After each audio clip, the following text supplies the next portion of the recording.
Hi, I'm Meta Spencer. Today, we're going to really travel, I guess.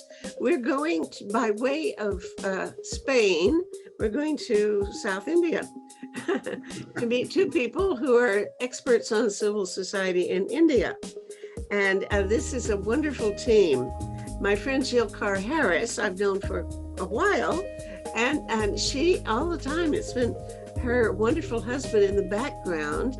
Now we're putting her wonderful husband up front, and she's going to be sitting in and participating in the conversation because they are really a team. They really work together. Rajaji is what we call him. It's an honorific way of giving his name, Rajagopal. And Jill Carr Harris is his wife. And they are someplace in the south of India. Is that right? I mean, in the south part of Spain, where you can see Morocco from there. You're near Gibraltar, right? Right. Good. And you're just on vacation. Yes, for 15 days, yes. Okay. Well, lucky you. Yeah, this wonderful place. So I just want to get caught up, and more than getting caught up, I want to sort of build an ongoing relationship with Rajaji, if I may, and because you have consented to be a board member for the new organization that is taking taking shape in a way. It's Project Save the World. We're transferring what was a nonprofit corporation in Ontario into still a nonprofit corporation, but a bigger one with not the same name. It's going to be called Project Save the World, and with a larger number of board members scattered all over the world, each of them specializing in something or other, and knowing in depth a particular topic that is part of our mandate as we have declared it. So we have 6 global threats that we worry about: war and weapons, global warming, famine, pandemics, radioactive contamination, and cyber risks. And then we look at 3 policy sectors: governance, economics, and civil society. And you, as somebody who has organized lots and lots of people in India, millions maybe of people, you're a Gandhian leader in India now. I thought that would be terrific to get somebody to be our civil society board member. Thank you. With that kind of orientation. So I'm just delighted that you're willing to do that. And now it's the time for us to get better acquainted before our first board meeting. So, and Jill, you obviously have been participating in this. At first I thought I'd have you both work on famine, because I'm still looking for people who are engaged with the work on famine. But I thought, no, civil society is probably in a way the best bag, because what you did a few years ago was organize 50 or 100,000 landless peasants, I think, and you marched across India up to Delhi, and we're going to they were going to feel their presence, but they, as I understand it, they sent somebody out to meet you because they scared you were coming. That's true. Yes. Okay, and you have, I believe you have ashrams all over India. Yes. So I don't even know what's the best way to proceed in asking you. If somebody were just, I know what, if you were writing an article about yourself for Wikipedia, what would you say about yourself? Maybe that's the best way to put it. Well, thank you, Meta, for having me and Jill today in this discussion. Look, our work is more around Gandhian philosophy. It's like we train young people to understand the need for transforming the society by using nonviolent methods. So early on, young people are trained in this process of using nonviolence very effectively in transforming the society. So we have a set of training program for uneducated young people, people who never had an opportunity to go to schools or colleges. Uh, because there are opportunities for educated young people. They have camps, they have traveling, they have a lot of opportunities, but millions of our people in India have no opportunity other than becoming a laborer from early on So to you're saying that the young people, they're still producing young people who are illiterate or just don't have yeah, enough illiterate in education? the sense people who are dropouts in the villages. It's like they had an opportunity to go to schools for some years, then the family pressure will not allow them to go to schools, so they need to make a living. So either they travel to distant places to earn money for the family, or they work on their farm. So large number of young people are partially educated but never had an opportunity to look for an employment because of their qualification. So they will read and write. So we thought this is very important for us to train these young people to transform their own society, leave alone transforming the world and transforming India, etc. But then how do you transform your own village into a better place to live? A place without corruption, place without poverty, a place without injustice. So how do you transform your own village? And somebody has to take leadership. So India being very feudal in nature, in every village you have these feudal families controlling everybody, and they have no opportunity to express their views. They openly Really? saying, openly speaking is a crime. So we got them into this training programs because that was the way to help them to understand what role they can play in transforming their own society, their own family, etc. So this is a very interesting process Well, are of you getting. training them? What are you training them in? So Literacy, reading and writing, or are you training them to do things that they would use as a job, yeah, farming or mechanical no. repairs or what? The initial part of the training program is basically confidence building. Bring all of them into one youth training program, or call it youth camp. So the first 3 days are confidence building in order to believe that look, we are equals. We can also speak, we can also sing, we can also dance, we can also do everything. We are not just here to listen to people when they order around.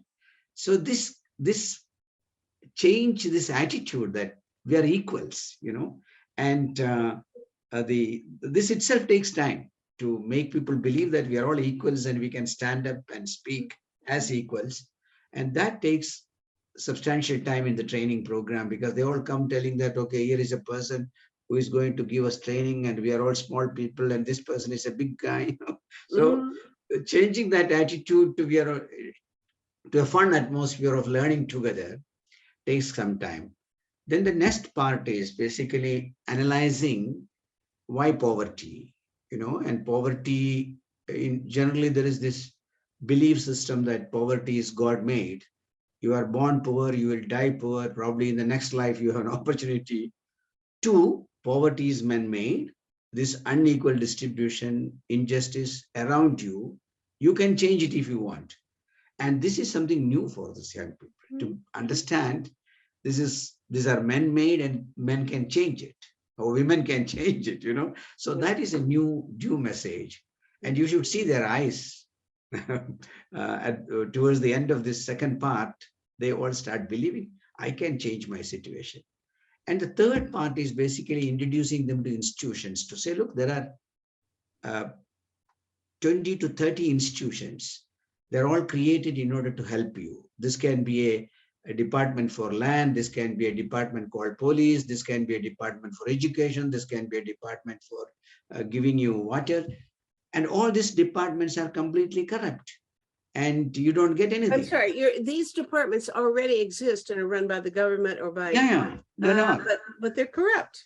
They are corrupt, they are inefficient, and they don't do anything for the poor people unless they pay money. So the system is there, system is in place, but the poor people can't use it. If the doctor is not coming to the village, to care for the poor people if the teacher is not coming to the village to teach the poor children? Mhm. I mean, this is because there is no pressure on them. They believe that we can get our salary without working because people are not anyway organized.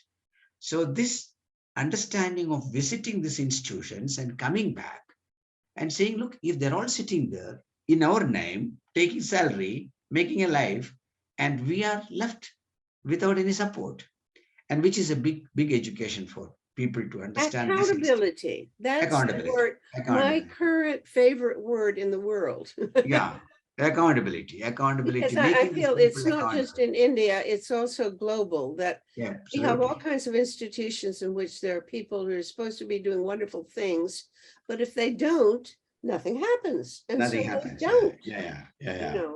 and so it's just this week that I've been focusing on the notion of accountability, and that we've got, if we want to have accountability, we have to also expect the people who know that corruption or bad things are going on to actually take the initiative and be bold enough to demand Right, accountability from right, the other. In other words, it's a challenge not just to the corrupt officials, but it's also a challenge to other people to make sure they don't get away with it. right. And I'm happy that you have this governance as a subject in your list of areas. It's very important that after so many years, I mean, we haven't yet learned to govern. Governance is all about police now, sending police. I mean, a dialogue-based governance, understanding people's problem, sitting with them. People come agitating when they don't want an alcohol shop in the village. Police is not the answer. Somebody who can take decision about that particular issue should come to talk. Mhm. People come fighting for water, and water is not something police can provide. So why send police? So the entire governance system based on police and force needs to change when people agitate because there are genuine problems. And Mhm. this is something we need to take up with the people who are responsible for governance. We haven't yet reformed the governance system of the world. Everywhere, police has become the only instrument to deal with all the problems of the world. The last part of the training program is about planning for what I should do when I get back to Mhm. my village. So there is a real concrete action happening there, plan action happening there, and it is not easy. When young people go back and they start mobilizing the community to act, they are basically creating a lot of enemies. You bet. People who are not accountable for so many years Yeah. suddenly feel that there is pressure for us to be accountable, is basically creating enemies, and they all go to the police and say there is a new leadership coming up, deal with it, put them down, otherwise this is going to be problematic for you also in the coming years. So becoming a village level leader, a community level leader is not easy because Mhm. that is not encouraged. That is basically discouraged. Sure. So I must have trained thousands of young people across India, and we have a good result and bad result. There are so many young people who felt this is too difficult, and uh, the parents are not happy when they start doing it. Yeah. When their children are going to prison, they are not happy. So they will come and say, please don't train our children into this particular action. Uh-huh. So even though it is non-violent, change is very difficult in a system where people are used to corrupt practices and making money and not being accountable. When young people start organizing the communities, it becomes very difficult for the system to accept it. So it took so many years for us initially, because through a process of action reflection, our young people learned, look, there are successes and failures. So it is not an issue of, it is Mhm. also a question of how I act. And slowly it became a very popular way of training young people. And even the system had acceptance. System started accepting this reality that when people are getting organized, this we need to listen to their voices. It took long time, but that way the civil society actors are very important in Indian society because that is the only way that you can make the system accountable. Mhm. But before we understand what is happening today in India, we need to understand what happened when India became free, Okay, because now this. that's what I'm wondering. To what extent, when you talk to set up new things for people it's one of these training events, do you bill it as a Gandhian activity? And if so, or if not, why? Because my impression is that, where, from my point of view, Gandhi is, the greatest saint of my lifetime, and I'm old. and, and yet, I think it's not as true in India as it used to be. So, what is the publicity value of calling yourself a Gandhian? Is it still a plus or is it a minus? No, this is basically Gandhi stood against all kinds of injustice. If you see what he did in Africa, going all the way to find a job, he got the job rather than making money. He started fighting against injustice. Yeah, I mean, racism there. yeah, And the kind of course, he had greater reach to Indian community, so he should organize Indian community. He didn't have so much reach to African community, so he was not able to do it too with the African community. But then what he did was fighting injustice. Coming back to India, he travels through India for a year, and he was deeply moved by the kind of injustice, discrimination that was happening yeah. in that country. So for him, freedom was very important. But then, along with freedom, transforming the society was also very important. So he was working for communal harmony because he said India has multicultural reality and we all need to live together, Muslims, Hindus, Jains, and Parsis, and whatnot. So he was working for communal harmony. He was working to eradicate untouchability. He was working to eradicate poverty. At the same time, he was also fighting for freedom of India. So if you understand Gandhi closely, he is a person who stood against all forms of injustice. Uh, so for when I call myself a Gandhian, my main responsibility to fight against injustice. Is it a good thing if you go around saying I'm a Gandhian, or do they have less honor for you now than they would have 40 years ago? Uh, by and large, a Gandhian will be seen as a person who believe in non-violent transformation. So, uh, but Gandhians can also be seen people who are speaking about Gandhi but doing nothing. Right? So we have two type of uh, people who take the name of Gandhi. I mean, for example, the Congress Party in India is also taking the name of Gandhi, and they took the country 60 years, ruled this country for 60 years, but then they were not able to really address deeper issues and transform the society. If they wanted to do it, they had the time and privilege to do it. And within the Gandhian organizations, we have people who are mainly into managing institutions, and also people who are like me, who are with the poor people, wanting to organize them and wanting to fight against injustice, etc. So this is an option. But by and large, if you say you are a Gandhian, you are seen as a person with some moral standing, and that makes you uh, acceptable to Okay, people. I'm Yeah. glad to hear it. It's not bad. Yeah, I was a little worried that things might be going downhill that way. But Yeah.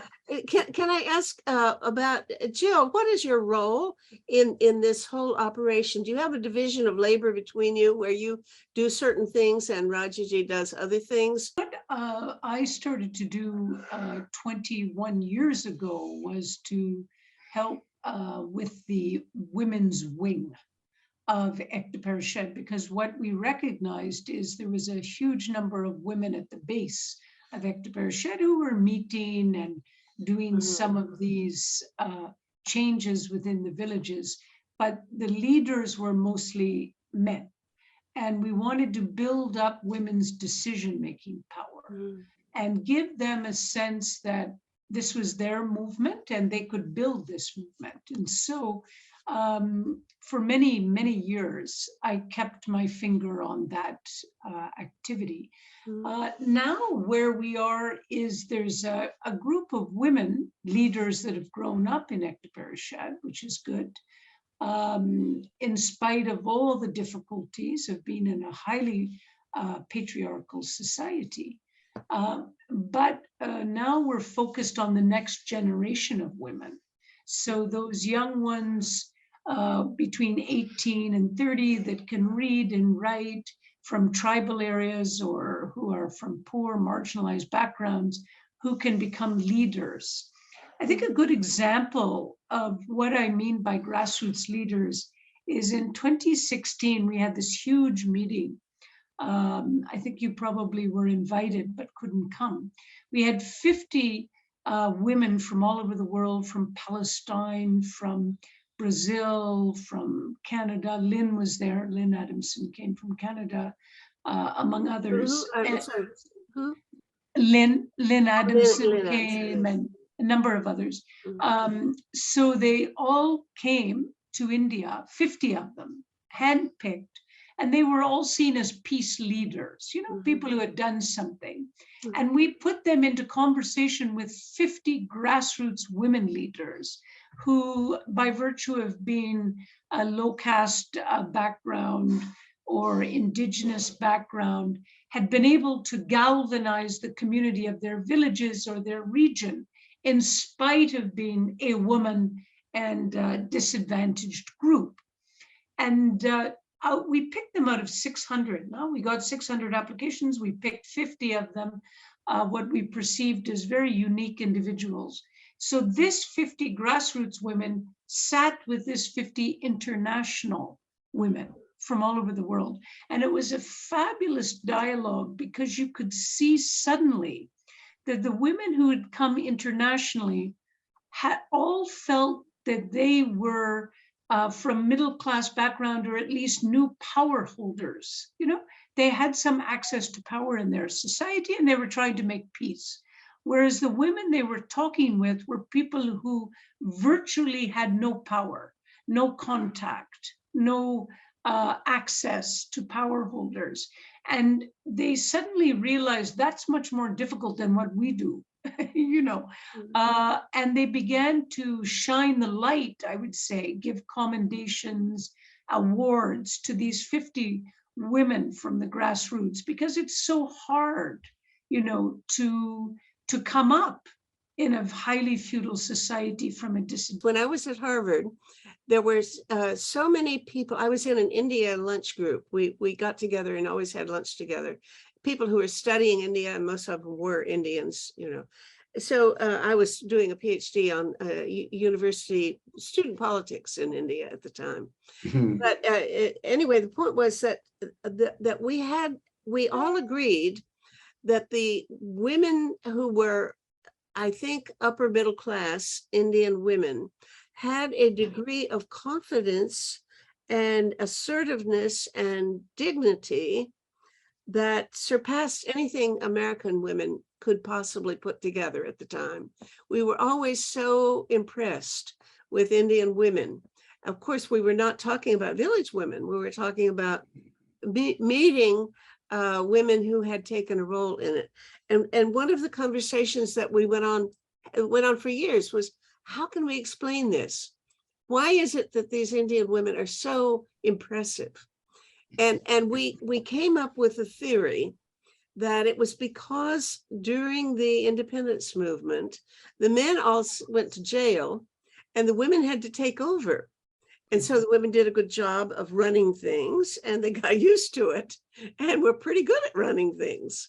Now, I haven't had that conversation in a long time, and I'm not even sure that the differential exists anymore between the impressiveness of, let's say, Western women and that of Indian middle and upper class women.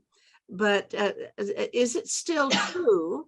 And is there anything to that theory? Yeah, I mean, I think there's a lot of educated people in India that have the benefit of education and can go abroad.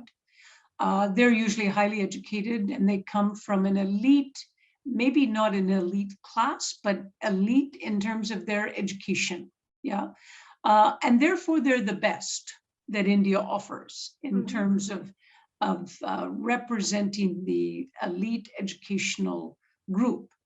But more in India, what you find is the people who are prepared to make change in the society is not the middle class Indian women, whether they're educated or not. In fact, a lot of the most conservative women, I would say, in terms of wearing purdah, that is veil over their face, staying within the home, not being. I'm sorry, are there still women wearing veils? Yes, there are. Yes, there are. Yes, there are. Yeah. And these are Hindus, not just Muslims, but both Muslims and Hindus can be veiled.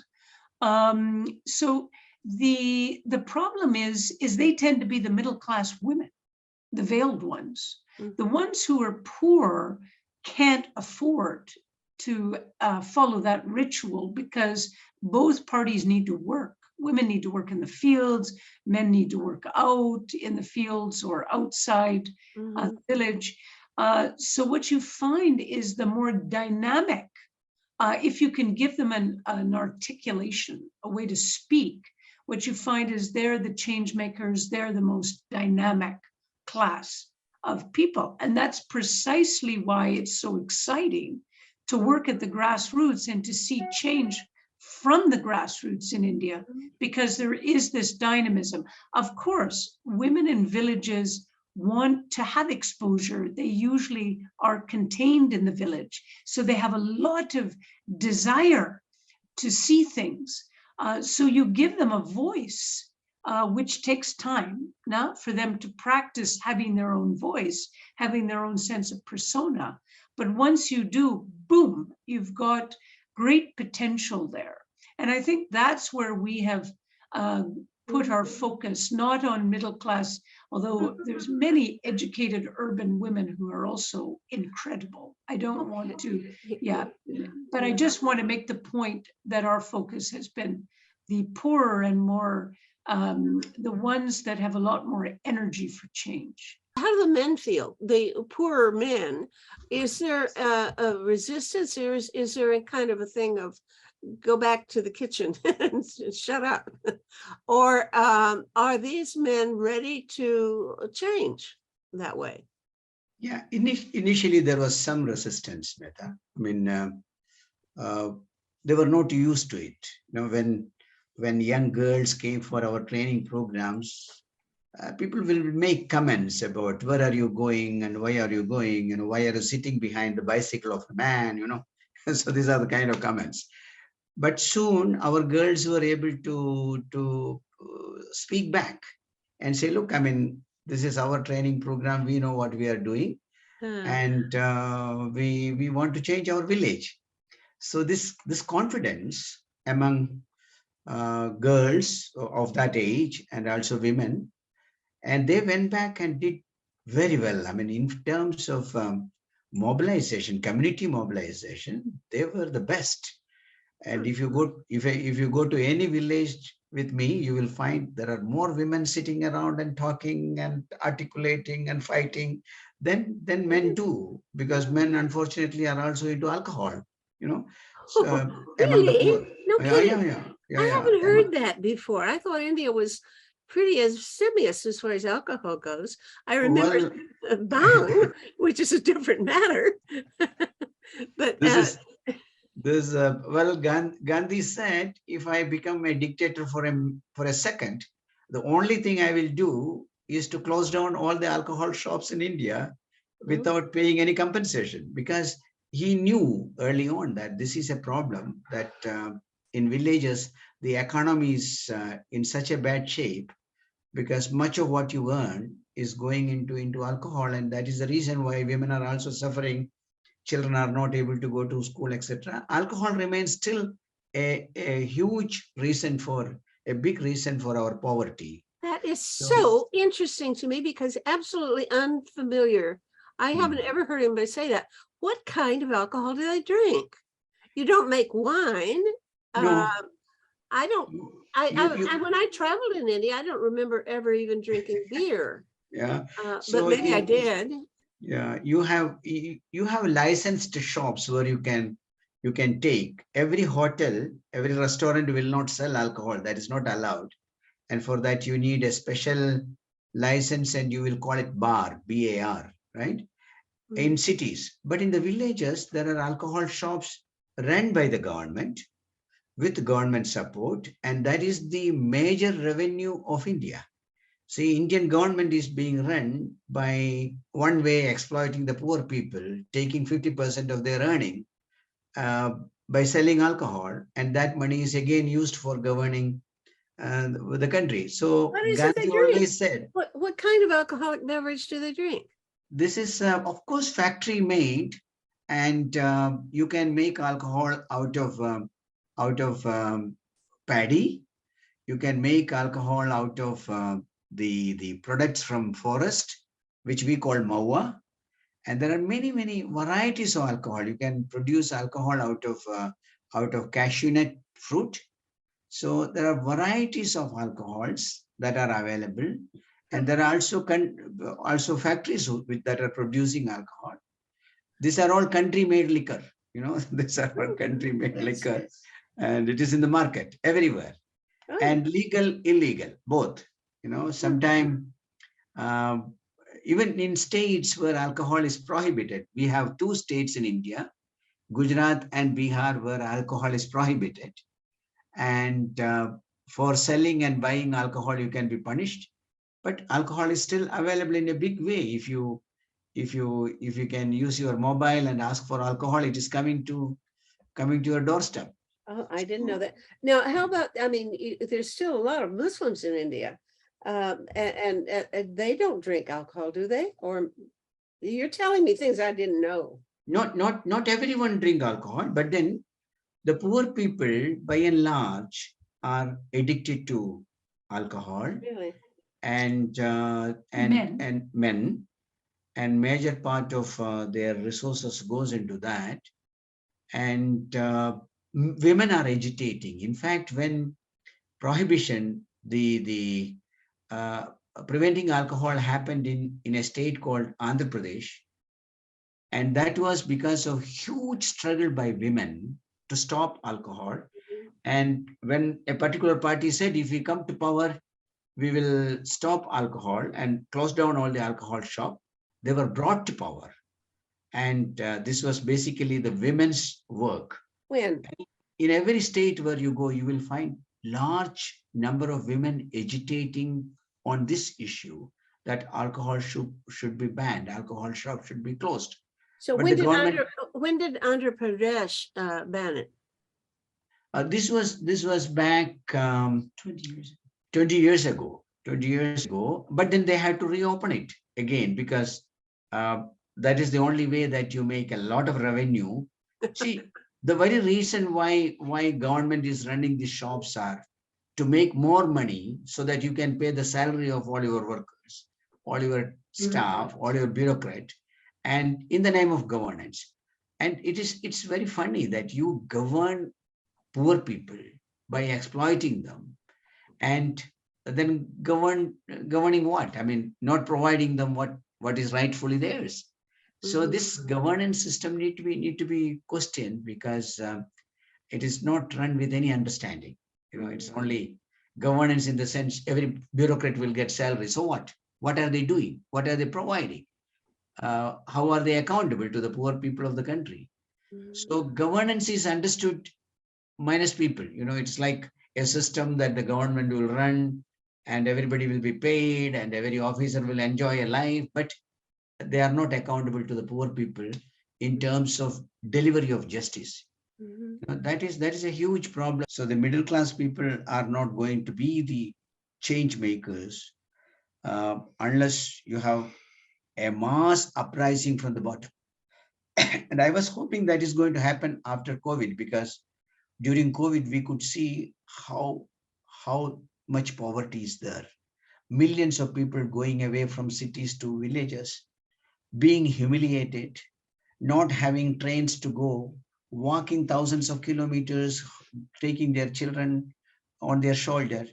And this humiliation, I thought, will make people to revolt. Mhm. But even that is covered under Hindutva now, because you are all Hindus.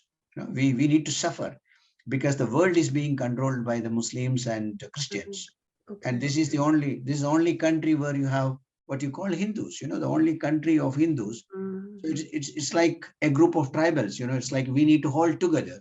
It's not only India, but it's equally even preceded by the move in the US and in Russia with Putin and Bolsonaro and Duterte and all of these other right-wing authoritarians. And that this is still very popular. An hour ago, I was watching television and they were talking about whether or not Trump could be reelected next time. He's going to run again. And, they're talking seriously about either he's going to be in jail or he's going to be elected. Elected as president. Yeah. No, And you're absolutely. it might be both. He might be elected from being in jail. Who knows? Yeah. Oh, that will be a story to watch. Yeah. But I don't have a theory. I do think that it's not economic. That much I've got to pretty firm conclusion that it is not. I mean, there are all these leftover Marxist theorists in my acquaintance who continue to say, well, it's because of some economic deprivation or something, but I don't believe it, because I mean, I see it as somehow a lack, a sense of being displaced. This term is being used in the US. You will not displace us. Replacement theory. It's called the replacement theory. Right. That's right. And they are of the mind that the backbone of society, which they think they were, and in a way, at least they used to have a higher status, that their prestige and their position in society is being lost because there are other immigrants and maybe in India it'd be Muslims or God knows who are given higher ranking than they used to be, and maybe too much from their point of view, more than they deserve. And I haven't been to India I think I was there in 1980 was the last time I was there, and the only time I've been there. But so I don't know the situation there, but and I don't even know whether there's anything comparable to that sense of resentment for having kind of feel a loss of prestige or status in society, that Hindus feel downwardly mobile somehow. Is there anything to that? Having strong leader is a kind of a notion now. A country should have a strong leader, because in a globalizing world, if you need to make known, if you need to be recognized, you need to have a strong leader, and we can't afford to have a weak leader. This is something which I keep hearing. But I think the strong leaders are also not able to deliver justice to their own people. I mean, we may be strong in terms of connecting with other part of the world and travel all over the world, attend all the meetings and make big statements, etc. But they are not strong enough to deliver justice to the poor people. I mean, but then the shortcut is there. Shortcut is direct transfer of resources to people. Now, if you are making so much money at the top, you can do everything that you want to do. You can continue to have power in your hand if you can use modern technology to transfer money to poor people. So the farmers in India will get 6,000 rupees in a year. That's about 5,500 rupees a month. Poor people will get 1,000 rupees into their account. Adivasis will get a special allowance into their account. indigenous people, and the widows will get a small amount of money into there. So Hold on finally, here. Now, wait a minute. You're saying something new to me. You're saying something like a direct, universal basic income or guaranteed annual income or something like that. This is a routine transfer of funds from the government to Yeah. poor people? yeah, Or really? This Yeah. has been effected. It is now law and is being done? this is being done. And this is being done, I mean, even if it is not very regular, there is a competition in India now for the political parties, whoever are in power, to get this direct transfer happening to the accounts. Since all these years you were running programs and there were leakage in the program. So poor people could benefit, may not benefit. Even if you get some income, you may not feel that so and so did it for me. You are not loyal to the doer. Now here you are directly loyal to the doer. Mr. Modi is sending me 1,000 rupees a month. He is sending I me. have to say, that sounds good to me.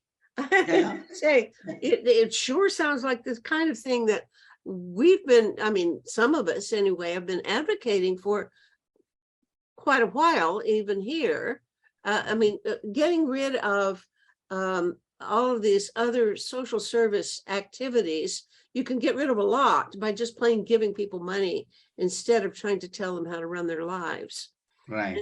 And that I've heard of, you know, experiments. We had an experiment like here in Hamilton, Ontario, and then I think up around Sudbury or Thunder Bay or someplace.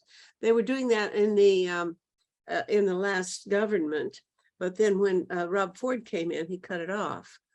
And I'm hoping that we'll have some, but they did keep some of the evidence about it, so they can use the findings to show that it really makes a difference, really worthwhile. So I had not heard that Modi was doing that, and I can see why that would get him popularity. Yeah. So not only Modi doing it, even other governments, like it's a communist government in Kerala, they're also doing it. Yeah. So this is a trend now. And this trend this is positive one way, that whatever small money is available, it is available to the person directly, not going through anybody else. But the problem is also, in a society like India, then I will do everything that my master asked me to do. If they say we are all Hindus, we are all Hindus then. Okay. Yeah? We should hate Muslims, we should hate Muslims. You know, it's like you know, it is not that it's used only one way. This is not only a program, welfare program of the government. This goes with ideology. Okay, hold on though, but you mentioned that they're doing it in Kerala. Now, Kerala is not a Modi type of place, is it? I think I read that Jean Drèze is on the commission or something like that to advise the government of Kerala, I believe. And Jean Drèze is somebody I actually know and like, and think he's a good guy. Tell me, it wouldn't be just Modi then, it would be some other groups, and they would be reaping the political benefit from it as well, if people really like it, right? Yeah. And that is the reason why in Kerala, it was always one government for 5 years and another party for 5 years. The change was happening every 5 years. But this time, because of this direct transfer and other benefits that he was able to give to poor people, he got elected again. It's the first time that a communist government came back to power second time. But then they use it for their ideology. I mean, it's like anybody who is giving is expecting that the people need to be loyal to me. I am the leader, and well, I am giving everywhere. Everywhere. And that's really politics. In fact, that's really politics. You can't get rid of that, I don't think. That's right. That's right. So as long as this welfare schemes are used for gaining loyalty of the people who are benefiting, then you can also sell religion around it. You can sell ideology around it, because the people are poor and they don't understand this is a government that is supposed to deliver justice, is now finally delivering some justice, economic justice to poor people. Mhm. And I still have the freedom to decide what way I should behave. If that is not happening, then the government money can be used in order to win loyalty of the people. And then you can sell your ideology through those programs. Mhm. uh, which is, to my mind, it is creating a lot of problem in countries like Mhm. India. On one side, as you rightly said, the money is reaching, it is not going to the pocket of somebody else. At the same time, being controlled so badly in terms of how people should think, how people they should sing the song of the government, Mhm. how loyal they should be to the leader of the country. And this creates a lot of problem, in fact, So how far welfare schemes that the government is supposed to do anyway should be attached to the ideology of a particular party? Yeah. How many photographs of the prime minister should be on every packet that is being given to poor people? How much should we see the photograph of one person everywhere? Yeah. So that is where now we are. Okay, And and tell me where you're going. And I also like Jill's notion about where your organization, by the way, she used the word ekta parashah, and we Parishad. should explain something about the origin or the nature of your organization, ekta Yeah. parashah. You want to do that, Jilu? Yeah, you carry on. Yeah. Well, Ekta means unity and Parishad is forum. So you see, when we wanted to form a large organization, which can include everybody, we thought this is the right word, Ekta. That means everybody coming together is Ekta, nothing else. One. One, yeah, one. We are all one. So how this forum was created, that everybody can come in and That's the feel name of your organization that does all of organization. these trainings all over India. That's the Yeah, main outfit, right? Yeah.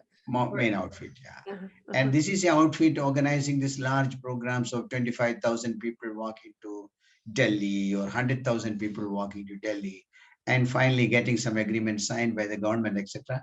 All these are done under this banner called Ekta Parishad, Mhm. and it's So not where are you easy. going with that next?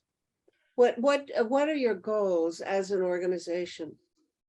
Well, the main objective of Ekta Parishad is basically to create leadership from the bottom, Mhm. from the village level, and through this leadership, organize communities, and through organized communities, transform the community. But if needed, also come together, all the communities coming together to act at the state level or the national level for policy change. So change at the community level through local leadership is the main objective. But for that, if we need to come in large number, we will come at the state level, we will come large at the national level to challenge policies and programs of the government and ask for new policies. We were basically working around the issue of land and livelihood resources of the poor people, Mhm. because this is land, water, forest. These are the resources for which the multinational companies are coming in. They Mhm. need to control water. They need to control a lot of land. They also need control over forest. And these are the same resources around which poor people live. Without land, without water, without forest, the poor people, indigenous people cannot survive. What is your game plan for controlling or making corporations more accountable? Well, at the bottom level, because we are fighting with the government on land reforms, one way is to say, look, land need to go to poor people who want to cultivate food, rather than land being given to corporate houses. So on one side, we are trying to make the government accountable to the poor people to give land first to the poor people and not to the corporate houses. Because their argument is, unless we give land, why should corporate houses come to India? Because we need to create an atmosphere that is very positive for the industrial houses.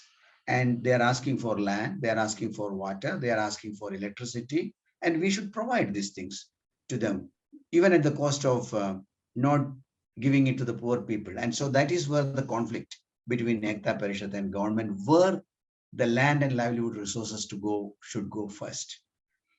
And we are also trying to make the corporate houses accountable at the bottom where they are operational, because they are violating a lot of norms.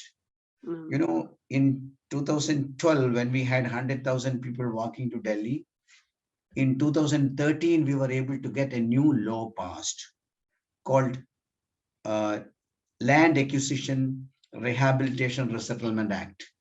That means any company that is taking land should also think about rehabilitation resettlement before they start their project.